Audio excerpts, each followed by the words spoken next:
Fa mahery ny efatra ora isan'andro ny fahatapahan-jiro any Ambanja tato anatin'ny herinandro maly zay.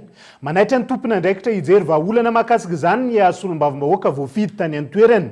Ambony ny fatiantoka teraka ny fahatapahan ny herinaratra io ho an'ny mponina raha ny fanazavana mianta randrianaivo.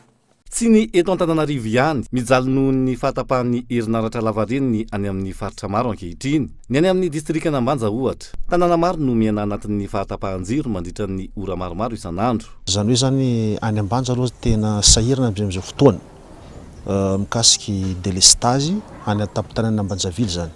Satria pahany foana le groupe zany manao antsoava amin'ny tompona andraikitry hatreto aloha mbola tsy mivaly fa tsy fantatra ny androany. Agnatin'ny ray volana zany misy zany atapaka adiny efatra, misy ndraindray tsy mahita jiro mihitsy zany regny quartier regny zany misy tsy mahita jiro de tapaka agnatin'ny adiny efatra zany isan'andro zany fitapahany na mandeha aza le jiro zao mbola tsy antenenana kosa le groupe misy am'izao fotoana hoe tsy fantatra ovianandray izy ho faty. Zay zany zavatra manahirana fa ny problème zany le groupe any Ambanja zany le mamatsy herinaratra ao Ambanja efa privatiser zany. Rehefa mitanena hoe tsy voapayeny jirama le volany de tsy afaka mividy pièce maty zany izy mba andifasany le groupe. Zany foana ny zavatra miveriverina eo zany. Ka tamin'ny amoaly angamba tsy problème groupe tsony sy tao fa problème gasoil ndray zany tsisy. Zay ny zavatra manahirana zay ao Ambanja zany. Fa tiantoka miopapana ny ateraky ny fahatapahan-jiro io, miantso ny fandraisana andraikitra manoloana izany ny mponina ankehitriny.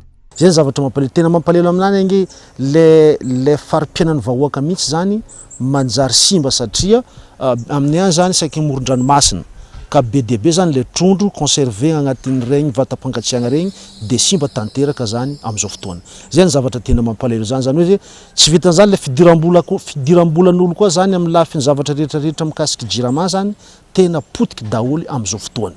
Zay ny zavatra tena mampalelo zay ka efa natao antsoavo izy ty ho an'ny zay tompony andraikitra misana zany fa mbola miandro zay zay vahoaka ny Ambanja. Ary zay nge vienay magnontany hoe ndraindray hoe Ambanja ve tsy Madagasikara sa oeza marina zay Ambanja ty satria misy zavatra mamparatra zay mitretre zay lavany mitretre zay kakao ohatrany hoe ankilaboa zany fahitanay izy.